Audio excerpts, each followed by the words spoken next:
Hey everyone, welcome to Church in Maine, a podcast for people interested in the intersection of faith, politics, and culture. I'm Dennis Sanders, your host. So here's a simple question. Does the local church matter? These days it seems like the local church is in trouble. There are lots of churches that end up closing. And in my own denomination, especially in this area where I live in Minnesota, there have been a lot of churches over the last 15, 20 years that have ended up closing. Does this matter? Does it really matter when a local congregation closes shop? I mean, maybe the other people will go to another church. But does it have an impact? Does it have an impact if a local church ceases its ministry, even when there are other churches down the street? What impact does that have on society? Well, for Trygve Johnson, this is a problem. He wrote recently a 3-part series on his Substack, which is called the Kingfisher Study, and the series is called When the Lights Go Out. And in it, he talks about what happens when local communities lose congregations and what happens on a social level. But he also says what happens when a church closes on a more than a social level, but on a spiritual level. Because when a church closes, it loses, the society around it loses the grammar of grace. So what is the grammar of grace? Well, you'll find out today with this conversation with Trygve Johnson. Before we go into that, a little bit about him. He is ordained in the Reformed Church of America. He was the Dean of Chapel at Hope College in Holland, Michigan. He is currently now the head of executive director for Preach For Foundation, which he will talk about in the podcast. And he is married to the Dr. Kristen Dede Johnson, who was the dean of at Western Theological Seminary in Holland, also in Holland, Michigan, and is currently the principal of Wycliffe College in Toronto, Canada. So here is my conversation with Trygve Johnson on the local church. And remember, as always, if you want to learn more about this podcast, check us out at churchinmaine.org. And now, on to the conversation.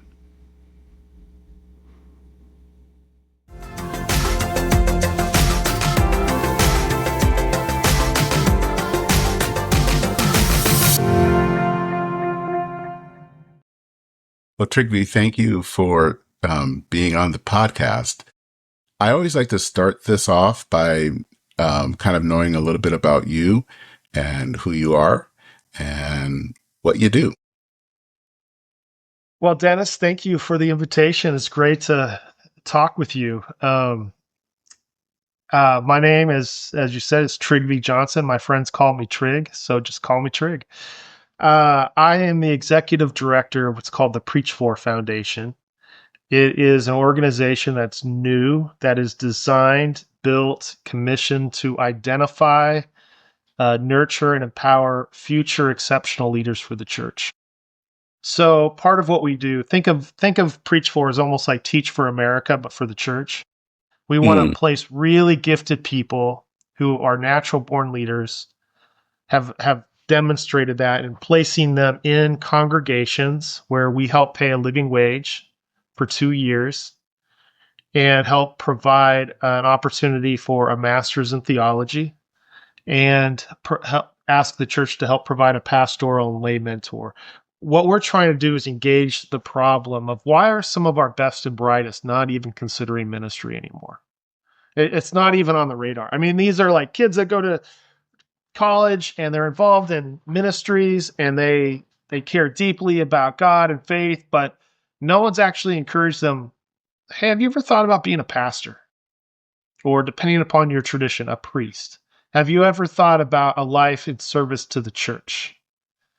We don't do that right now. And so I'm I'm really committed to trying to raise the level of conversation that the church really matters for us right now.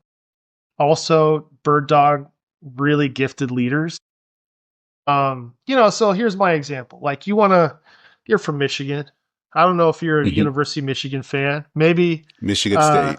Michigan That's State. where I All went. all right. Well, all right. We'll go to Michigan State. We'll go to Izzo.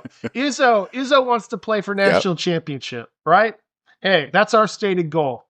He does not wait until the first day of practice to see who shows up. But Hmm. that's often how the church is doing talent acquisition right now. Hmm. We just kind of wait to see who's generally called. And I think, no, no, no, no, no, no, no, no. We need to go out and we need to recruit people who are really gifted to do this work of leadership in the church because the church matters. It's the one thing Jesus promised to build in this world was his church. It is the body of Jesus. It really, really matters. And when a church is flourishing, it's not rocket science. It often has really good, wise, intelligent, gifted pastors. And it takes years to form a pastor. And so you got to get them early. We got to go out and Hmm. recruit. We got to celebrate. I am banging the drum right now. Let's love our church again. Let's love our pastors again. Let's recruit some of the youngins and empower them and invest in them. Why? Because when the church is healthy, it is leaven that brings up the water table for everyone in a community, whether you go to church or not. And I just believe that 100%. And I think the church is one of the most powerful gifts of good that the world has ever seen. You can, uh, the historian, um, uh, uh, Tom Holland, in his book Dominion, who's not a Christian, basically talks about the Christian Revolution of saying that the church has been the most in the church, and I say slash gospel. The church, the Christian movement, has been a revolution that has absolutely upended the basic assumptions in world history of what it means to be human, of what it means, what justice looks like, of what caring for people looks like. It's, and he's arguing this as a secular historian, like saying this is just clear from the history. Well, we're in a moment right now that is so cynical, and everything we hear, and so many times rightly, Dennis, is about what's wrong with the church, how abusive pastors are, how narcissistic they are. And to be true, when that is true, that has to be engaged. Absolutely. But it's also not the whole story. And it's not, I believe, the norm. My Hmm. experience with pastors are incredibly cruciform leaders who are doing the hard, uncelebratory work of calling people and pouring into their lives and investing in them and making their corner of the world a better place. I think that's heroic. I think that needs to be celebrated. I think I want to call in a young generation to fall in love with the romance of ministry again because I believe in it. So, your original question, what do I do? I'm trying to do all of that and then some. And Preach For is an organization. We're brand new. We're just getting started. We're about to launch our first cohort of people. And young, committed Christians who want to explore what life in the church looks like. And I couldn't be more excited. Couldn't be more excited to walk alongside them, to kind of be a Sherpa for them into the high country of the Trinity where the air is thin and the glory is thick, brother. That's where I want to live. So anyway, that's sorry for the diatribe. That you're not going to get a complaint from me. So, one of the things the reason I wanted to talk to you, because you kind of wrote a 3-part series on your Yes. Substack called When the Lights Go Out. And, the first one was really fascinating and talking about that from the social aspects. And I want to get to kind of the second one, because that's really kind of the heart of the Yeah, the matter. grammar of grace. Yeah. Yeah. But the first one is kind of interesting because you kind of talk about really the importance of the local church in a lot of different reasons, especially when it comes to social things that, what happens when a church closes. And I think especially in my tradition, um, which is the disciples of Christ, we're familiar with closing a lot of churches. And I think sometimes we don't really understand what happens when a church closes, or we think it's just kind of what happens, but you kind of explain something big does happen there, and would love to kind of hear you talk a little bit more about that. Yeah. I mean, we can get to the second one, but I intentionally put that first one first. Is that, the church is a human organization that does and gathers human activity. And, I grew up in kind of the cinder block basement, hand buns on weekend on Wednesday potlucks. Like, hey, I'm all for 100% bring back the potluck, Wednesday potluck. Family potluck at the church. I'm that guy. I love the church. I love the big church, little church, small church, city church, rural church, hanging a shingle outside the storefront church. I love it. I just love church. And one of the reasons why I love church is that churches are like the tree described in Psalm 1. They shall be like trees planted by streams of water, which yield their fruit in its season, whose leaf never withers, and in all that they do, they prosper. A tree is a stabilizer to the soil. A tree provides a canopy of shade for those that are in need. It provides food for the hungry. It provides strong limbs for children to climb and play on. It changes with the seasons, right? And it's stable. That's what a church is. It's like that tree. It roots a community. And when a church goes dark, when it it hurts the whole community, whether that community recognizes it or not. You want to demolish a geography, get rid of the trees. Mm. And all of a sudden you don't have that natural filter to take in all the poison gas of carbon dioxide and recycle it with fresh air. That's what the church is supposed to be on a social level, on a civic level. When a church is healthy, it's helping school systems and hospitals and legal systems and social services. A church is a stabilizer in a community that offers food pantries and places for people to talk about addictions in a safe place. It is the place where you can be safe, ideally. I know, Dennis, not everyone has that experience or has had that experience of church. I want to own that. And I don't want to, I am not a romantic Pollyanna, my head in the sand. I'm not that guy. And yet at the same time, I believe in Jesus Christ. I believe he was resurrected. I believe Jesus is at the right hand of the Father right now, interceding for. I believe this. I think it's ontologically true. And that means that God shows up through people in his church. And that church is meant to love that place, that community, that neighborhood. Um, we got to get over the addiction in America that the only way you can be flourishing is to be big and powerful and play the empire game. That's not what the church is for, ever.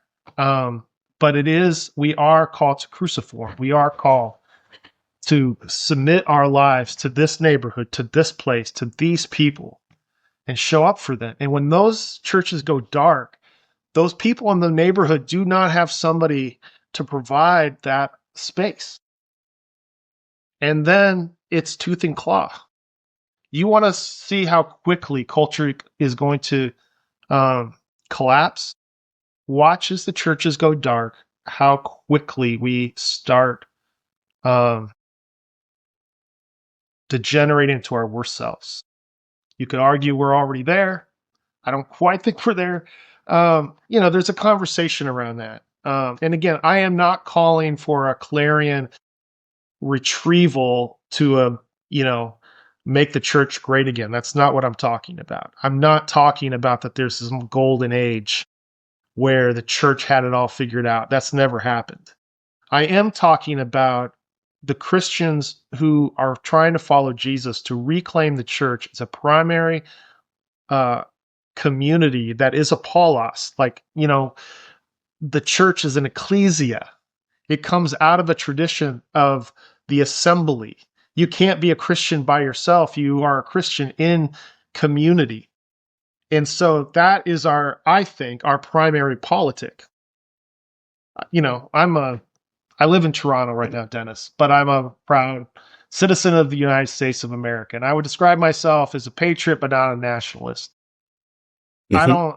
The only nationalism that matters for me is the kingdom of God. And my baptism is my passport. I want the church to be a place where young and old, women and men, uh, everything, they find their identity in the church, in Christ, in the baptism. And when that happens, it makes your whole community, uh, the air is better to breathe because it's a place where it can recycle that poison gas going on in culture, and it can recycle it for uh, forgiveness and second chances and healing and reconciliation. It's a place to say, yeah, I was wrong. It's a place you can be loved. It's a place where your name will be known and your story will be told. It's a place where your pastor will come alongside you when you're sick. And when you're firstborn, that church is going to love that kid, man. I grew up in an atmosphere. I don't know about you, Dennis, but I grew up in a church that was, it was very humble. People I haven't spoke to in 20 years. If I picked up the phone today and said, "Hey, I'm in trouble," I know they would be on the first plane because I was part of the church. It's just the code. I love that. I need more of that. So that's what's lost, I think, when the churches go dark. I Do don't you know if think that that's there's a a, helpful answer, but it is. Do you think that there is a sense sometimes in our culture that we don't think that churches matter that much? yes, that's exactly what I'm putting my finger on. I think we think they don't matter. I think that we think that the pastoral life is second tier. I think that we think that it's one of the reasons why we're not encouraging our best and brightest, really best leaders to think about the church. Investment banking, yes. Law school, yes. Medicine, yes. Education, yes. But the church? The church? Why would we go and invest in the church? We don't think the church matters. And that's part of what I'm trying to engage, is to say, no, no, no, that's a wrong mentality. The church matters. Again, it is the one thing Jesus promised to build. It is his body. We can have debates about what ecclesially that looks like in different traditions. That's a family conversation. It's a fair conversation. But can we all just agree as Christians, Catholic, Protestant, Orthodox, can we all just agree that the church matters and live as if it does? Because I really believe this. If we actually got that and engaged that with that kind of like imaginative and moral seriousness, so much would be engaged that would be better. Right now, people are isolated, and when they're in isolation, they go to their corners and they start fighting and they start, amen. That the church, I believe, offers an alternative way of life that is a better way of life because the gospel calls us to something more human. And I mean, that leads to that second essay, which I think, as I said before, is kind of the heart of the essay. Yeah, And if it had another, well, it does have another title, and it's The Grammar of Grace. And that we, without the church, or at least with the church not having a more major role, it's in your essay, and I think I would agree with it, is that we lose that sense of grace in our lives. yeah, Uh, and that the world becomes, in a lot of ways, a much colder place because that grace is just kind of not there, or not proclaimed, I should say. Yeah, and I use that term, the grammar of grace, because grammar is like underneath the language. You don't really notice it, but it's like what holds a sentence construction together. And grace is one of those things for us in our human experience that, man, if there is no grace, all there is in pain is um scapegoating, kicking people out, excommunication, canceling. There's no path for repentance. Justice just demands retribution without grace. It's what justice demands. And when a culture loses any sense of imaginative possibility, that there is a word outside of our experience that can speak into whatever failure, whatever pain, whatever moment, individually, corporately, that says there is another word over you than just failure, that there is a word called beloved. That's your name. If there is no word outside of the cul-de-sac of my experience, all you are left with at the end of the day is just self-help, self-improvement, pull yourself up by your bootstraps, and it's so fatiguing that it leads to either nihilism or despair, if you're really, really honest with it. And the gospel is fundamentally not about moral performance. The gospel is not about just being a better you. The gospel is not about just activism. All of the gospel can encourage all of us. Those aren't bad things. But the gospel is God's word over you that speaks in from the outside into you, breaks through the kind of like the blockade of your cul-de-sac and says, no, there's another way out. I want to get you out of this cage, out of this cul-de-sac, and I want you to follow me to that, what I like to call that wide open country of salvation. I want you to find your feet on a narrow trail that leads into the topography that is expansive. And oh my God, the views there, the vistas, the valleys and the mountaintops and the trees, my God, the trees and the rivers, they flow and it's beautiful. That is the world God created for us to be in. And the only way to get out of that cul-de-sac, the only key that can unlock it is grace. And when the churches go dark, the cadence of that grammar is lost. And we're just thrown back on ourselves. And that is terrifying because I am not enough. And No, it just leads to a kind of isolation, a loneliness that is worse than death. And grace is the invitation into a beloved community. Grace is the invitation to a new identity. Grace is the opportunity for belonging. Grace is the recipe for every human being to find their deep purpose. That maybe we were made for more than an algorithm, more for just clocking hours. Maybe we exist for something that God created that would be knit together in justice, fulfillment, and delight, what the old timers called shalom, right? That's our purpose. The church exists to keep that story alive for us. And when the churches go dark, when we lose the grammar of grace, the darkness wins. And I'm a Gospel of John guy, Dennis. So I believe with all my heart that the light shines in the darkness and the darkness cannot overcome it. And Jesus is the light from true light. He is a way for us to be more fully human. And again, not moral performance, though the gospel is moral. But the point isn't that. The point is God enters in and does what we can't do for ourselves because God loves us. More of that, please. More love. More love. do you think that the church has fumbled when it comes to communicating, proclaiming grace? supporting I, communities.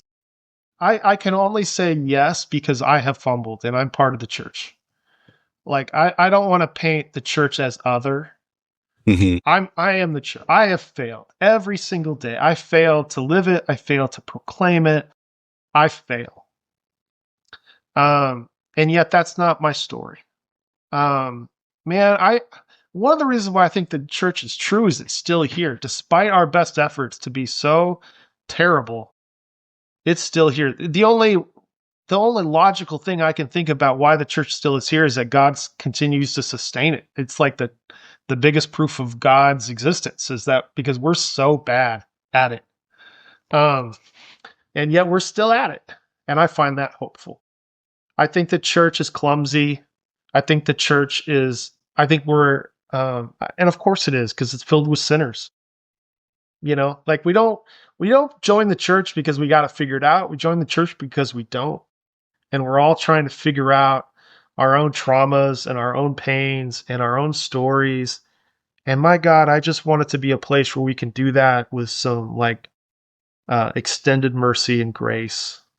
I want it to be a place where our best selves are experienced and found. And often I know that it isn't. And I say that it isn't because I haven't done that. I have failed in the church. I have hurt people in the church. I have been hurt by the church. People in the church have hurt me. But my experience isn't the measure of its reality or consequence. And so again, my circumstances are not defined by, my faith is not defined by my circumstances. My circumstances are defined by this faith in this God. And there's nothing in the Bible that says that church is going to be easy or clean or perfect. And so it's always going to be open to the charge of hypocrisy because it's full of hypocrites, because it's full of people, because that's what we are. We're all conflicted, you know. Um, so the church is complex. The church has done a really poor job, I think, of it wants to often find its sense of meaning and power, and that's when we are at our worst selves, I Hmm. think. And there's lots of temptations. We all want to be powerful. We all want to find meaning, and we all want to feel important. I get it. Yet isn't that the temptation from uh, the devil to Jesus, right? Take him up on the top. Hey, you could be really powerful. I'd give you all of this. And again, Jesus had to resist these temptations. I think the hard part where we've really failed is we have done a very poor job of resisting the temptations of what makes the world successful, quote unquote. We're not very, and I'm speaking more particularly of American Christianity, and probably mostly what I'm really speaking to is white American evangelical Christianity, and I would say white waspy high church mainline too, right? I'm speaking to that because that's out of where I'm from, and it's often we have lost the plot and we have lost confidence in a transcendent God that becomes imminent. And so then we try to problem solve on our own.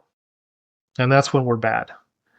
And then we want the church to look and feel like the world so that we don't look out of place or awkward, which again is one of the reasons why we don't want our young adults to be pastors because, who wants to invite the pastor over for Thanksgiving?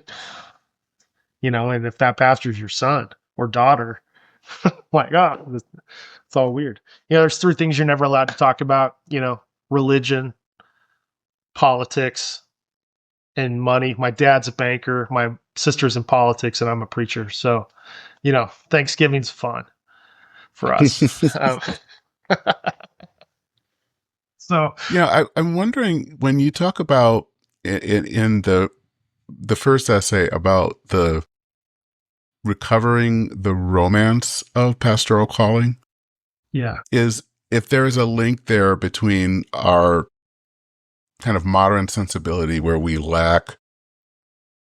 don't trust a transcendent God.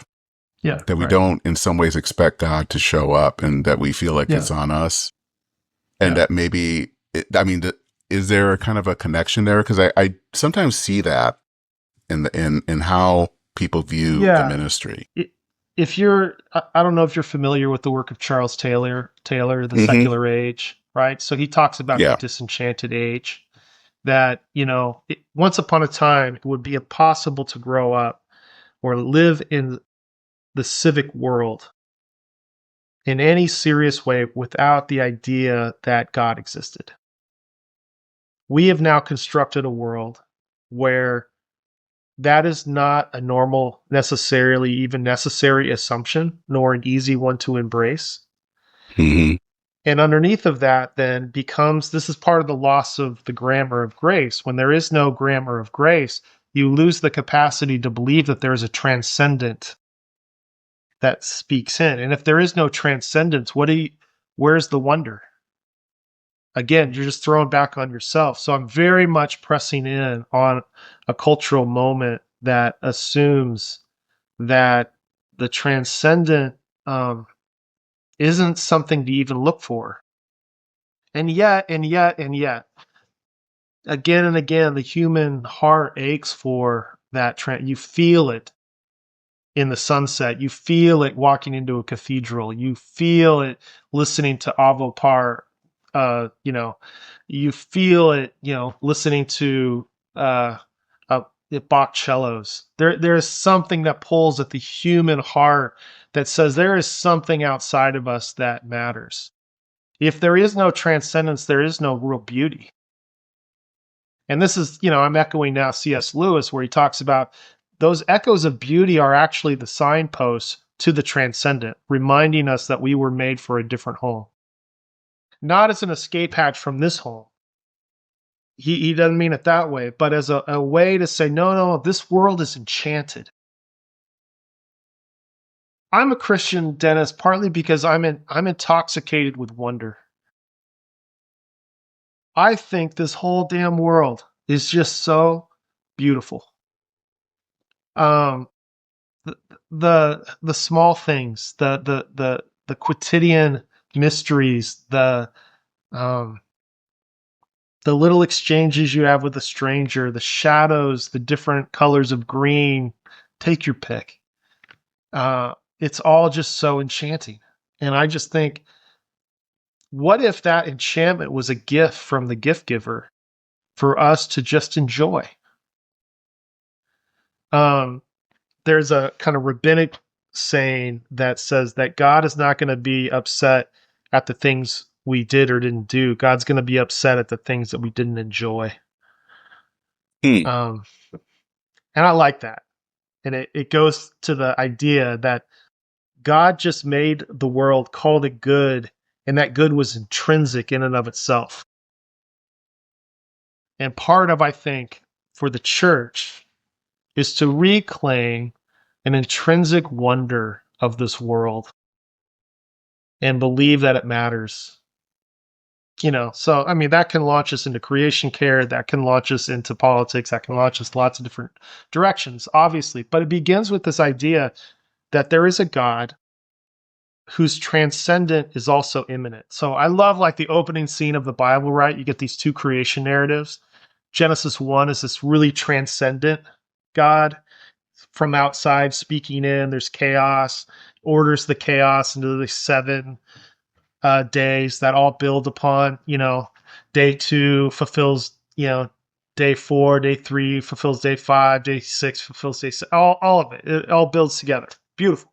And then in Genesis 2, you get the immanent God. You get the God who's like, his hands are in the dirt, he's breathing in, he's right there face to face. That's the story. God is both transcendent and immanent. It is that Genesis 1 and 2 foreshadows Jesus, who is Word made flesh. He is the all eternal and all human at the same time. This is the paradox that you can't explain. Um, Man, I just think that's awesome.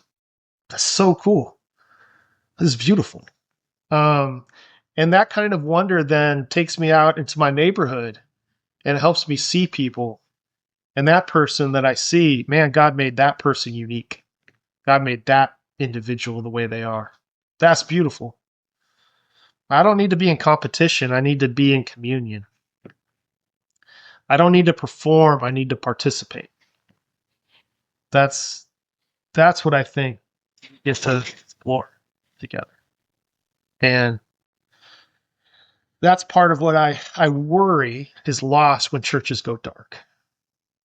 We lose the romance. We lose the wonder. We lose the Wednesday potluck in the basement. Bring back the potluck, Dennis. Bring back the old ladies with the hand buns. Bring them back because they're in that little, that's where we learn to participate. And we learn like, oh, I'm part of this intergenerational family of Christians. Man, that's so beautiful. What a gift to give a child. What a gift to give an elderly person that they're not forgotten, even though they're quote unquote retired or in a nursing home, that their name still matters because they're part of the body and I'm part of your body. That just seems like a good way to be alive. It just seems like a good way to be a human being to me. Um, One of the yeah. things that Anyway, sorry. our You asked the church, preacher a no, question. no, I just start rolling. no, I totally get it. I mean, one of the things that the church where I serve does is and has done for a long time is every second Sunday we have potluck, and Yeah.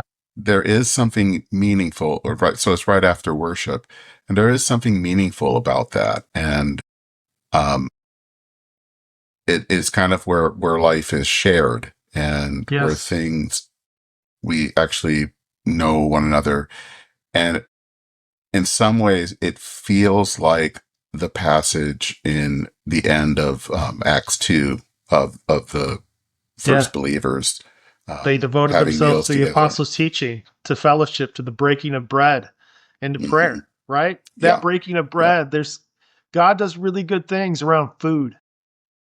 I mean, if nothing Yes. else, if the church does nothing else but eat together, worship together, and eat together, man, I think you're on your way to flourishing. I really believe that. I come from a sacramental tradition. Like, the table matters, Hmm. eating matters because Jesus is there. Not just as an idea, but as like Jesus is here. I love that. And again, immediately there's transcendence in the immanent. There is the Hmm. divine in the local, and I don't mean any harm by it. I just think that's cool. Yeah, because I think when you don't have that sense of transcendent, and I don't think you have the sense of grace either. Um, and coming from a tradition where we have communion every Sunday, Yep. it it seems to be a natural outgrowth to have that sacramental meal, but then actually another meal. And I don't know, Jesus seemed to do a lot of stuff around tables. Things seemed to happen when he was at a table. Right. I love that story in John where he's resurrected, and then like he goes to the lake and he's like he like, hey, what are you guys cooking? What'd you catch? He's concerned about the food. Um, and I just think as Christians, like one of the best things we could do is eat well. I don't mean eat a lot. I mean eat well. So one of my favorite shows is Chef's Table on Netflix. I don't know if you've ever watched this, but every episode is kind of a documentary of like a Michelin star chef that explores the culture of the land, the space of where this food comes from and how it's put together. And it's like it makes me want to eat so well.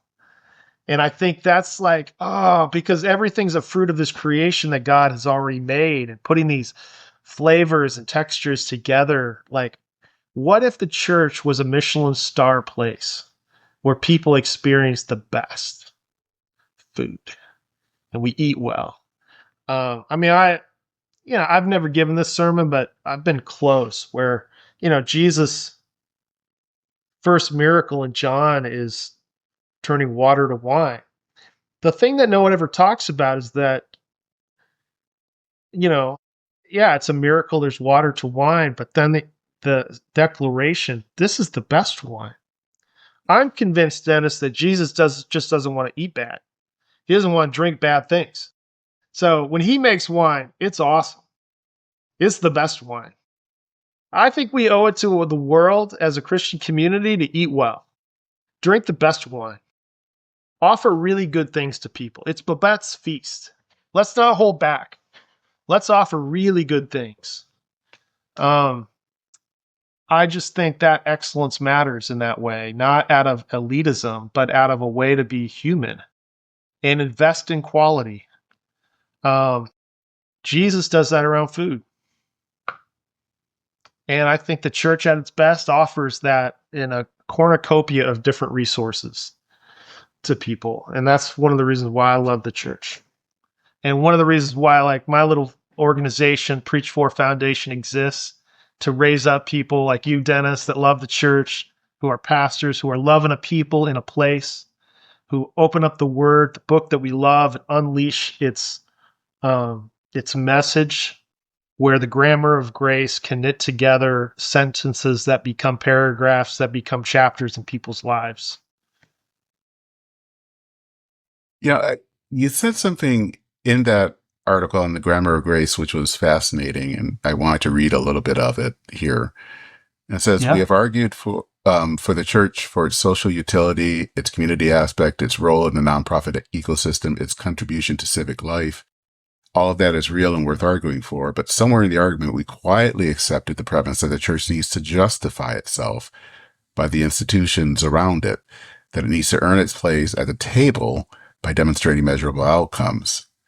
And I think this is where I really want to talk about more Yeah. is the church does not need to earn its place at the table. It is the table, the one around which the hungry are fed, the lost are found, and the dead are raised, and the broken are made whole, not metaphorically, not therapeutically, but actually, really, in the way that most real things are real.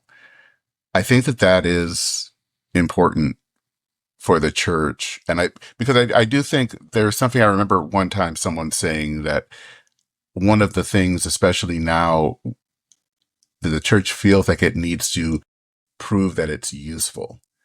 And that's the wrong argument. I think that, as you've said Yes. here, we don't need to earn our place at the table. We already are the table. I think that's what we were sent out to do. Yeah. Um, and that I think we've lost that message in some ways. We feel like Yes. we just have this utilitarian view of the church and not really the sacramental view of what church Right. is. Right. And when the church just becomes utilitarian, you lose that romance. And its worth is only what I can measure. It's only what it can do for me or for you. The church, again, the metaphors matter, is the body of Jesus. It is God among us. It can be. And it's not about us, it's about God. So when our focus just becomes anthropology, when our focus is just trapped in our own experience, again, we're locked in that cul-de-sac. What grace does is get our attention off of ourselves and onto another, namely Jesus. And he leads us out into that, again, expansive geography. The the church is the table. We don't have to justify ourselves by, the whatever the politico debates and moments are. We don't have to define ourselves by the other institutions. We define ourselves by Jesus. And that's enough. That is the assignment. That's enough. And what I believe as Christians, we have an opportunity to embrace that with confidence rather than live in the insecurity that somehow that isn't enough, that we have to justify through our behavior, our performance. Again, because we live in a culture of meritocracy where the only way to be celebrated is to win. But in that kind of economy, only one person gets to win. In Jesus' economy, in the kingdom of God economy, the last shall be first and the first shall be last. In that economy, everyone can win because we're all focused not to try to beat each other. We're here to uh, commune together, right? That's the prize. Um, I love that story. Jesus is on the way to Jerusalem. The disciples are following, and there's like they get into an argument about who's the greatest, who's the best, right? I don't know if you've ever been in those like church discussions, like there's nothing worse than like pastors all getting together trying to figure out who has the best ministry and who's doing what and who is the hot person and who's the author everyone's reading and all of those who's the best, who does Jesus love the most. And so Jesus is on the way. He's overhearing these guys talk, and they're sitting around the fire, probably eating food. And he says, "Hey, what were you guys arguing about?" And they're like looking around. They're a little sheepish, I'm guessing. And they're like, "Well, we were arguing about who's the best." And that's what Jesus says: the first shall be last, and the last shall be first. The greatest among you will be the least. Oh man, that just flipped meritocracy on its head. So now success isn't defined by the strongest, the fastest, the smartest. It's defined by the one who's willing to give up in order to get. In that economy, everyone can be first. Everyone can be great. And I think the church is that place. That's what the grammar of grace teaches us. That by being who God made you to be, you don't have to compete with your neighbor. You have to love your neighbor.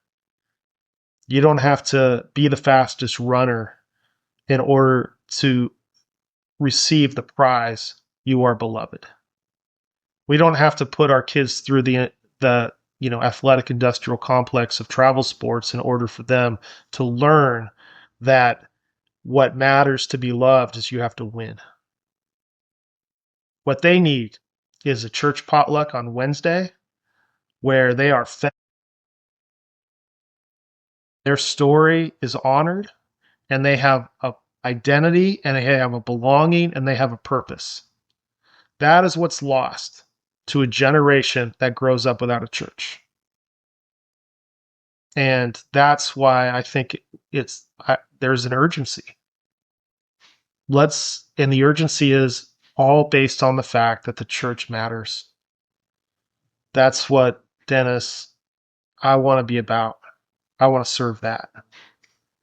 Not because it's useful, not because it's going to justify us against other institutions, but because it is what we are. I just think it's the way for us to be free from the meritocracy culture, free from the performance anxiety, free from the algorithms that tell us who we should be and what to buy, free so that we can love and be loved. That, that's the whole freedom for, freedom from, right? We in Jesus, we now are free for each other, to love each other, rather than a vision of American freedom of like, I'm free from you. I'm free to be an individual, to Jack Kerouac hitting the open road.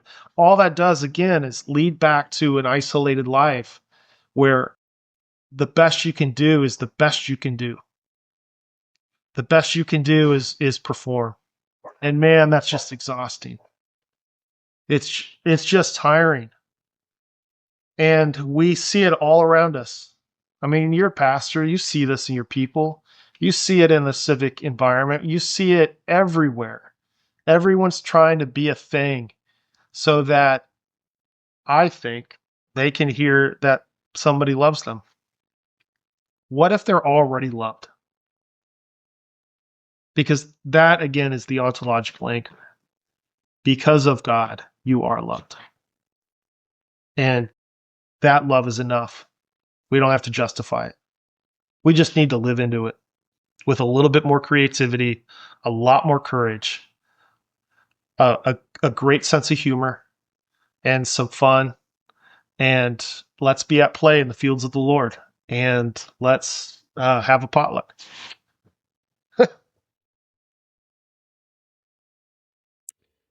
One thing I'm kind of curious about is, the modern church, and I kind of come at this from the mainline traditions, is this sense, obviously, that you have a lot of churches that feel that they are struggling in a lot of different ways. Less members, lower budgets. I mean, you've talked about pastoral burnout.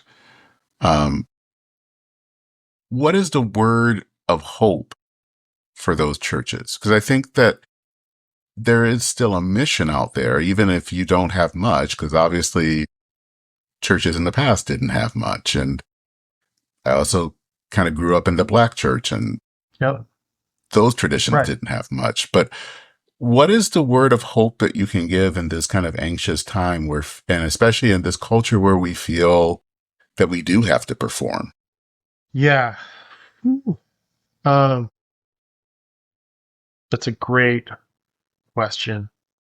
It's a really vulnerable question. And again, I'm hesitating because I don't every context is so different and I don't want to normalize somebody else's experience that is not my own. So I'm hesitant to give one answer, but the word that comes to mind. So if listener, if you listen to this and you hate this, just I'm sorry. Um, but the word that comes to mind for me is practice resurrection. And the only way you can Hmm. practice resurrection is to die. Um, it may be that death is required for what God needs to do next. That's not, I'm not, please do not hear that as your church needs to die so that God could do something new. That's not what I'm saying. I am saying that death is also a natural part of life, but death is not the final word. If you're in a moment where there is deep anxiety about what your church used to be, keep an open hand and know that that does not mean that God has left you or left the building or abandoned you. It may mean that there is God's preparing for something new. Something new sometimes requires that seed to fall into the soil, and that seed has to die in order to germinate and become something um, that will bear fruit again, be like a tree planted by streams of water. So practice resurrection. That sense of resurrection requires deep, abiding hope, childlike faith, a faith that says God's going to show up in this and do something new. I've been in my own journey. We won't get into that because it's not important, but vocationally, where, hey, some things happened. It's not what I anticipated. Man, there was death, there was pain, it was loss, it was grief.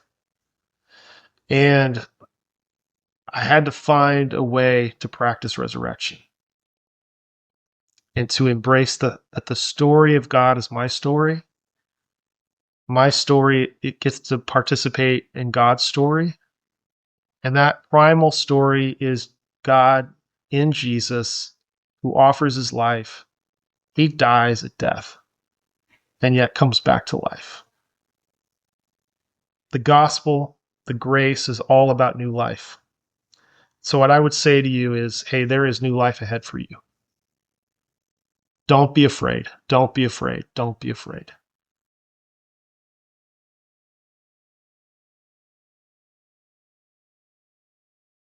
If people want to know and Yeah. read more about you, because you have a lot of good stuff Oh, man. out there, Thanks. where Man, should they Dennis, you're go? like my new BFF. Man, I'm gonna call my mom and say, Mom, I made a friend today. His name's Dennis. He likes me. He likes me. um, yeah. So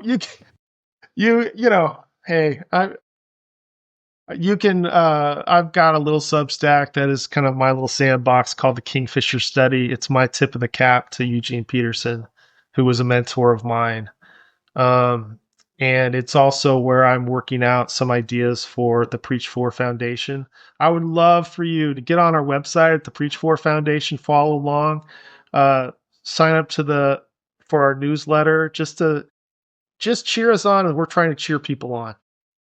Again, we're not trying to be a thing. We're just trying to love the church. We're trying to raise up leaders. We really believe that God's doing something new.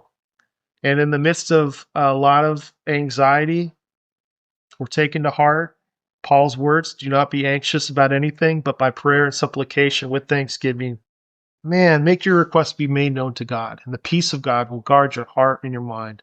Lord, we are bringing this anxious church to you, and we know that you will send your spirit to bring peace, and it's such a good thing.